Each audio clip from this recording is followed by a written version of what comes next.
লোকে বলে কাজ করে না। সারা বর্ধমান জুড়ে পৌরসভার এত কাজ চলছে, লোকে সেটা দেখতে পাচ্ছে না। চারিদিকে পেপার ব্লকের রাস্তা হচ্ছে। এই যে বিবেকানন্দ সেবক সংঘ, আমাদের দেবানন্দ মহারাজ হলো, সেই দিন 10 নম্বরে যে মহারাজ মারা গেলেন তারটাও হলো। লক্ষ্মীপুর মাঠ থেকে, কলেজ মোড় থেকে একদম খোসবাগান সমীর রায়ের অফিস পর্যন্ত পেপার ব্লকের কাজ হচ্ছে। তাছাড়া গোটা গোলাপবাগ শুধু আমাদের পুলিশ লাইন থেকে সমস্ত জায়গায়, সৌদামণি মিষ্টান্ন ভান্ডার থেকে আলমগঞ্জ, সব জায়গায় পেপার ব্লকের রাস্তা হচ্ছে। কিন্তু কোথায়? যেখানে জল জমে, বর্ষাকালে যেখানে জল জমে সেখানে পেপার ব্লকেরও রাস্তা করা হচ্ছে। আপনারা ভরসা রাখুন, আমরা পৌরসভা, আমরা সবাই একসঙ্গে কাজ করে আমাদের ভাবনা যে আজ থেকে 10 মাস পর, আজ আমি বলে যাচ্ছি, আজ থেকে 10 মাস পর বর্ধমানের মানুষ বলবে কলকাতার পর কার জায়গা, বলবে কলকাতার পর বর্ধমান রাজ্যের মধ্যে। যদি না হয় আপনারা বলবেন। আমাদের ইলেকট্রিক লাইন, আমাদের কার্জন গেট থেকে মারোয়ারি পর্যন্ত ফার্স্ট লটের ইলেকট্রিক লাইনের কাজ শুরু হয়ে গেছে। আন্ডারগ্রাউন্ড ইলেকট্রিক লাইন, যেটা আপনাদের বলেছিলাম, ইলেকট্রিক লাইন সব পোল উঠে যাচ্ছে, শুধু সাইডে ট্রান্সফরমার দেওয়ার জন্য শুধু পোল থাকবে। গোটা কার্জন গেট থেকে আমরা মারোয়ারি বাজার পর্যন্ত পেপার ব্লক করব এবং আমরা লাইভ দেবো। পরশুদিনই চেয়ারম্যান আমাকে বলছিল যে খোকন, তুমি এই আমাদের বিয়ে বাড়িগুলোতে তোমার কিছু ফান্ডের টাকা দাও। আমি বললাম 50 লক্ষ টাকা আমি শুধু ইলেকট্রিক লাইনের জন্য কার্জন গেট থেকে উত্তর ফটক পর্যন্ত দেব।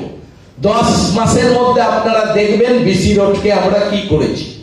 আমরা চাই সবাই পৌরসভার সঙ্গে থেকে আমাদের সহযোগিতা করুক।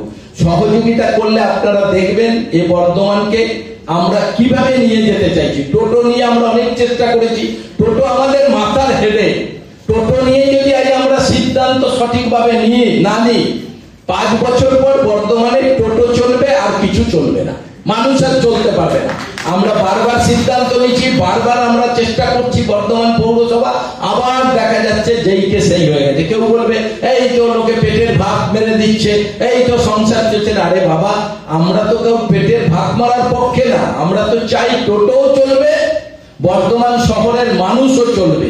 কিন্তু টোটোর জন্য তো মানুষ চলা বন্ধ হয়ে যাচ্ছে। এটা কিন্তু সব সমাধান করা যাবে।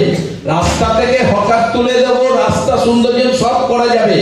সব থেকে বড় হেডেক হচ্ছে এখন টোটো। যেখানে আমি অনেক চেয়ারম্যানের সঙ্গে কথা বলি, সব চেয়ারম্যানরা একই কথা বলে যে টোটো আমাদের কাছে একটা হেডেক হয়ে গেছে। কারণ টোটোকে কিভাবে কন্ট্রোল করা যায়, এটা যদি আমরা করতে পারি আপনারা দেখবেন আমাদের শহর ভালো থাকবে, অবশ্যই ভালো থাকবে। সব দিক থেকে বর্ধমান পৌরসভা এগিয়ে যাচ্ছে। অনেকে গালাগালি দিচ্ছে, অনেকে অনেক কিছু বলছে, কিন্তু যখন কাজটা শেষ হয়ে যাচ্ছে তখন সবাই বলছে যে না বাবা, এটা তো ঠিকই করেছে। কাজ করতে গেলেই গালাগালি দেবে, কাজ না করলে কে কাকে গালাগালি দেয়। আজকে আমাদের ভিতর সমীরদা নাই। সমীরদা একসময় বর্ধমানের নাম করা নেতা ছিলেন, সবাই বলতো সমীরদা বিবেকানন্দ। হ্যাঁ, সমীরদা বিবেকানন্দ ছিল, কারণ সমীরদা কোনোদিন কোনো লোকের কাজ করতে যায় না। কাজ করতে যায় নাই, তাই কোনো সমস্যা নেই। আমরা যদি কাজ না করি কেউ আমাদের গালাগালি দেবে?